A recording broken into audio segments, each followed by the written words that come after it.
मध्य प्रदेश के सिवनी मालवा मंडी परिसर में आज सुबह फिर वही नजारा देखने को मिला।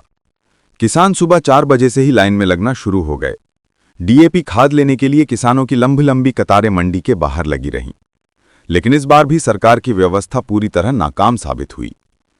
बेचारा किसान, जिसने रात भर खेतों में मेहनत करने के बाद आराम करना चाहिए था, वो पूरी रात इसी टेंशन में जागता रहा कि कब सुबह होगी और कब मंडी के बाहर लाइन में खड़ा होना पड़ेगा।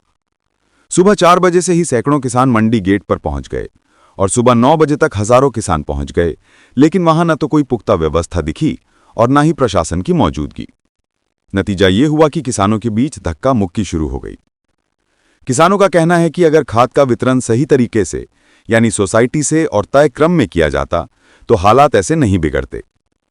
लेकिन मंडी में पहले आओ पहले पाओ जैसी व्यवस्था ने किसानों को और परेशान कर दिया। लाइन में खड़े कई किसान घंटों इंतजार में खड़े होकर अपना नंबर का इंतजार कर रहे हैं।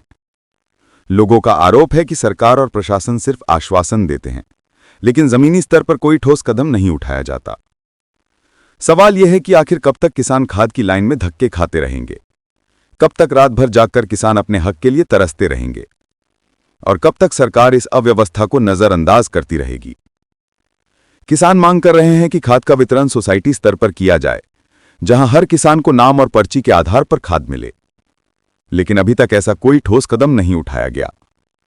विफल व्यवस्था और विफल प्रयासों के बीच आज भी किसान सबसे बड़ी कीमत चुका रहा है। और वही किसान जो देश का अन्नदाता है, वो आज सबसे ज्यादा असहाय और परेशान खड़ा दिखाई दे रहा है। और ये समस्या पूरे मध्य प्रदेश में हो रही है। हमारा सवाल यही है कि एक तरफ सरकार कहती है कि पर्याप्त खाद पहुंच रहा है, तो दूसरी तरफ ये किसान क्यों परेशान है?